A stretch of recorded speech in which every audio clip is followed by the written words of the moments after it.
Hello everyone, welcome back to this channel. आज की इस वीडियो में मैं आपके साथ शेयर करने जा रही हूँ क्लास 2 के बच्चों के लिए ईवीएस सब्जेक्ट में बच्चों को ग्रोइंग अप चैप्टर में क्या पढ़ाया जाता है और किस तरह की वर्कशीट से आप बच्चों की प्रैक्टिस करा सकते हैं। अगर आपके बच्चे क्लास 2 में हैं और आप बच्चों को इस टॉपिक से रिलेटेड वर्कशीट देना चाहते हैं तो इस वीडियो को पूरा एंड तक देखें। वीडियो अगर आपको अच्छा लगे, हेल्पफुल लगे तो प्लीज वीडियो को लाइक करें और अगर आप चैनल पर नए हैं तो सब्सक्राइब करके वीडियो अदर पेरेंट्स के साथ शेयर जरूर करें। तो ये is the first question, tick the correct answer. यहाँ पे बच्चों को इस टॉपिक से रिलेटेड ऑब्जेक्टिव क्वेश्चंस दिए गए हैं जिसके कुछ ऑप्शंस है। क्वेश्चंस को पढ़ना है बच्चों को और दिए गए ऑप्शन में से जो भी करेक्ट आंसर है उसे बच्चों को टिक करना है। जैसे देखिए पहला है all living things, option A grow, option B do not grow, option C remain the same. So all living things what? All living things grow, यानी कि option A is the correct one. तो यहाँ पे box दिया है, यहाँ पे बच्चों को इस तरह से टिक करना है। सेम वे नेक्स्ट है the thing I wanted as a baby is, option है option A a book, option B a bat, option C a milk bottle. तो जब हम बेबी होते हैं तो हमें कौन सी चीजें की ज्यादा जरूरत होती है? Option C a milk bottle. So option C is the correct one, इसे टिक कर देंगे। सेम वे नेक्स्ट है everyone grows old after some, option A days, option B years, option C weeks. So everyone grows old after some years. तो यहाँ पे years correct है यानी कि ऑप्शन बी। तो यहाँ पे दिए गए बॉक्स में टिक कर देना है। सेम वे नेक्स्ट है a newborn baby is called, जो न्यूबॉर्न बेबी होते हैं उसे हम क्या कहते हैं? Option A infant, option B adult, option C baby. So सही आंसर क्या होगा? A new baby is called infant, यानी कि option A is the correct one. तो इसे टिक कर देंगे। सेम वे नेक्स्ट है cow baby is called as, cow baby को हम क्या कहते हैं? ऑप्शन ए कब, option B kitten, option C calf. तो इसका सही आंसर क्या होगा? Option C calf. So C is the correct one. तो इसे टिक कर देंगे। तो इस तरह के बच्चों को हर टॉपिक से ऑब्जेक्टिव क्वेश्चंस दिए जाते हैं जिससे कि बच्चों की रिवीजन भी हो जाए और बच्चों को इस तरह के आंसर्स भी करने आए। तो आप इस तरह से बच्चों को प्रैक्टिस जरूर कराएं। Now here is the next question, right true और फॉल्स। यहाँ पे बच्चों को ग्रोइंग अप टॉपिक से रिलेटेड कुछ स्टेटमेंट्स दिए गए हैं जिसे बच्चों को पढ़ना है और जो स्टेटमेंट सही है उसके सामने ट्रू लिखना है और गलत स्टेटमेंट के सामने फॉल्स लिखना है। वर्कशीट को कंप्लीट करना है। जैसे देखिए पहला है animals do not grow, animals grow नहीं करते हैं। क्या ये सही स्टेटमेंट है? नहीं। तो यहाँ पे लिखेंगे हम फॉल्स, यानी कि ये गलत स्टेटमेंट है। उसी तरह से नेक्स्ट है an old person has grey hair, जो ओल्ड पर्सन होते हैं उनके ग्रे हेयर हो जाते हैं। तो क्या ये सही स्टेटमेंट है? बिल्कुल। तो यहाँ पे लिखेंगे हम ट्रू, क्योंकि ये सही स्टेटमेंट है। उसी तरह से नेक्स्ट है a child grows into infant, जो चाइल्ड होता है वो ग्रो करता है इन्फेंट में। क्या ये सही स्टेटमेंट है? तो ये गलत स्टेटमेंट है। इन्फेंट का मतलब होता है जो न्यूबॉर्न बेबी होते हैं उसे कहते हैं। तो वो चाइल्ड ग्रो करके न्यूबॉर्न बेबी नहीं बनते। न्यूबॉर्न बेबी से बच्चे ग्रो करके टॉडलर या फिर टीनेजर में जाते हैं। तो ये गलत स्टेटमेंट है, इसलिए हम यहाँ लिख देंगे फॉल्स। यहाँ लिख देना है फॉल्स। उसी से नेक्स्ट है seedling is the first stage of a plant, seedling first stage है प्लांट का। क्या ये स्टेटमेंट सही है? तो ये गलत स्टेटमेंट है, क्योंकि सबसे पहले जर्मिनेशन होता है, स्प्राउट होते हैं ना, तो स्प्राउट पहला स्टेज होता है प्लांट का। तो यहाँ पे फॉल्स लिख देंगे क्योंकि ये भी गलत स्टेटमेंट है। उसी तरह से नेक्स्ट है अ बर्ड लेज एग्स, क्या बर्ड ले एग करती है? तो क्या ये स्टेटमेंट सही है? यस। तो ये लिख देंगे ट्रू यहाँ पे। उसी तरह से नेक्स्ट है an adult grows into man और वुमेन, जो एडल्ट होते हैं वो ग्रो करते हैं मैन या फिर वुमेन में। तो क्या ये सही स्टेटमेंट है? ये सही स्टेटमेंट है। तो यहाँ अगेन लिख देंगे हम ट्रू। तो इस तरह से बच्चों को आप समझाते हुए इस तरह की वर्कशीट दे सकते हैं ट्रू एंड फॉल्स की और बच्चों को ग्रोइंग अप की प्रैक्टिस करा सकते हैं। Now here is the next question, fill in the blanks correctly with the word given below. यहाँ पे बच्चों को वर्ड बॉक्स में कुछ वर्ड्स दिए गए हैं। इन वर्ड्स की मदद से बच्चों को दिए गए ब्लैंक्स को फिल करना है और वर्कशीट को कंप्लीट करना है। जैसे देखिए पहला है seedling grows into fully grown dash, जो सीडलिंग होता है वो ग्रो करके क्या बनता है? Fully grown plant. तो यहाँ आंसर क्या हो जाएगा? प्लांट। इस तरह से। उसी से नेक्स्ट है a bird's egg hatches into a small dash, जो एग होते हैं बर्ड्स के वो किस में हैच करते हैं, यानी कि किस में टूटते हैं? नेस्टलिन में, यानी कि जो नेस्ट होता है ना उसको हम नेस्टलिन कहते हैं। तो यहाँ लिख देंगे नेस्टलिन। उसी तरह से नेक्स्ट है when we are born we are dash, जब हम जन्म लेते हैं तब हम क्या होते हैं? We are babies. तो यहाँ लिख देंगे बेबीज। इस तरह से। सेम वे नेक्स्ट है children grow up and become dash, जो चिल्ड्रेन होते हैं वो ग्रो करके क्या बनते हैं? एडल्ट। तो यहाँ लिख देंगे एडल्ट। इस तरह से। सेम वे नेक्स्ट है a boy grow up to be a dash, जो बॉय होता है वो ग्रो करके क्या बनता है? To be a man. तो यहाँ पे आंसर हो जाएगा मैन।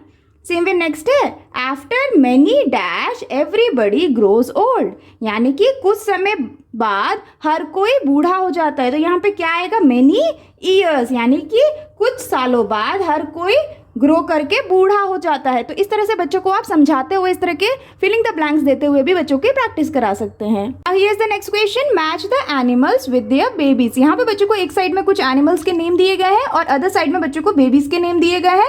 बच्चों को करेक्ट एनिमल को उसके करेक्ट बेबीज के साथ बच्चों को मैच करना है और वर्कशीट को कंप्लीट करना है। जैसे देखिए डॉग है ना, तो डॉग के बेबी को हम क्या कहते हैं, पपी, तो डॉग को पपी के साथ मैच कर देंगे। सेम वे हैन के बेबी को हम क्या कहते हैं, चिक, तो यहाँ पे है, इससे मैच कर देंगे। सेम वे कैट के बेबी को हम क्या कहते हैं, किटन, तो किटन से मैच करेंगे। गोट के बेबी को हम कहते हैं किड, तो किड के साथ मैच करेंगे। एंड सेम वे डक के बेबी को हम कहते हैं डकलिन। तो इस तरह से बच्चों को बेबीज यानी एनिमल्स और उनके बेबीज के बारे में बताया जाता है। तो आप इस तरह से बच्चों की प्रैक्टिस जरूर कराएं। Now here is the next question, circle the picture that will not grow. यहाँ पे बच्चों को कुछ पिक्चर्स ड्रॉ करके दिए गए हैं और इनमें से उन पिक्चर को बच्चों को सर्कल करना है जो कि ग्रो नहीं करते हैं। तो बच्चों को जब ग्रोइंग अप चैप्टर पढ़ाया जाता है तब बच्चों को ये बताया जाता है कि हर लिविंग थिंग ग्रो करता है, लेकिन यहाँ पे कुछ ऐसे नॉन लिविंग थिंग है जो कि ग्रो नहीं करते हैं। तो बच्चों को उन्हीं नॉन लिविंग थिंग को फाइंड करना है और सर्कल कर देना है। जैसे फिश है, फिश लिविंग थिंग है तो ये ग्रो करते हैं। एलिफेंट भी लिविंग थिंग है, ये भी ग्रो करते हैं। ये है नाइफ ग्रो नहीं करता है क्योंकि एक नॉन लिविंग थिंग है, तो इसे हम सर्कल कर देंगे।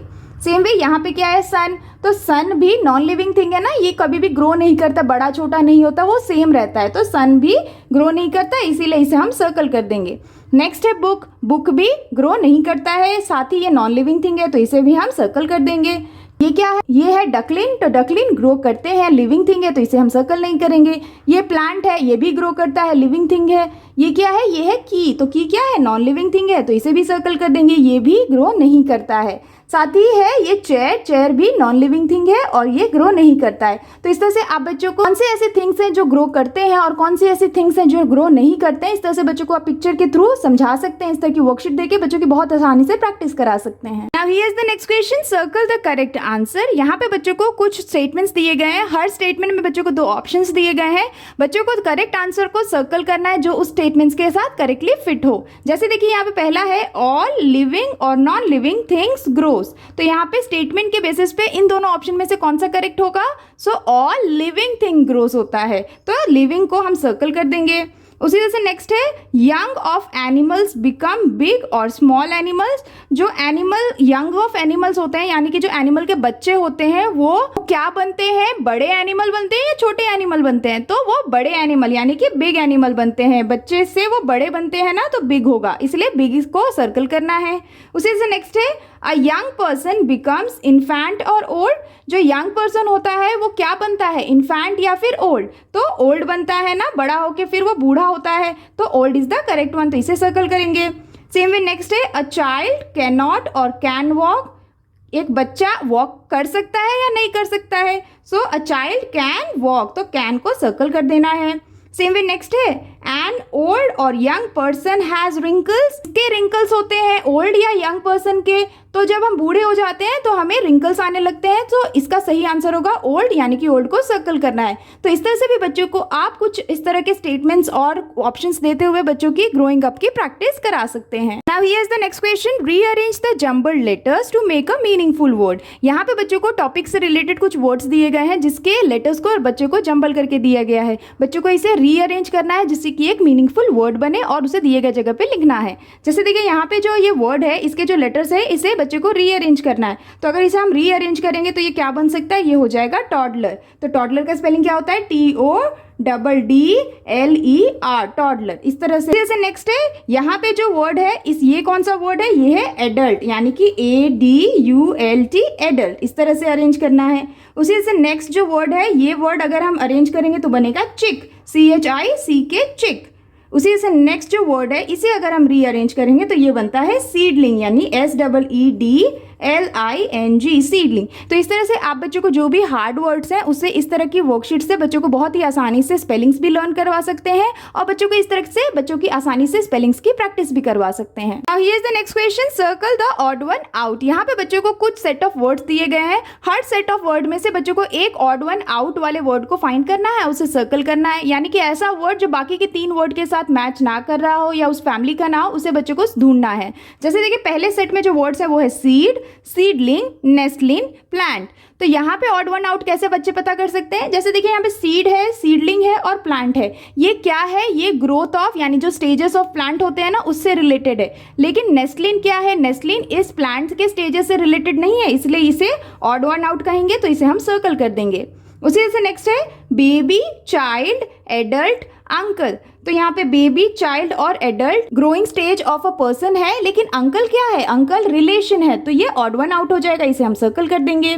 उसी से नेक्स्ट है काफ, डक, काउ, हैन। तो यहाँ पे ऑड वन आउट क्या होगा? काफ, क्योंकि काफ क्या है? बेबी है ऑफ अ एनिमल, जबकि डक, काउ और हैन बेबी नहीं है। तो इस तरह से बच्चों को आप ऑड वन आउट की प्रैक्टिस जरूर कराएं। इस तरह से भी बच्चों को ऑड वन आउट की प्रैक्टिस ग्रोइंग अप चैप्टर में कराई जाती है। Next question, number the stages of growth in order. यहाँ पे बच्चों को जो पिक्चर्स ड्रॉ करके दिए गए हैं इसे बच्चों को नंबरिंग करना है in a order of stages of growth. जैसे देखिए यहाँ पे हैन है, यहाँ पे एग है और यहाँ पे चिक है। तो सबसे पहले एज अ ग्रोथ जब होता है तो सबसे पहले क्या आता है? सबसे पहले तो एग होता है ना, तो इसको हम नंबरिंग करेंगे 1।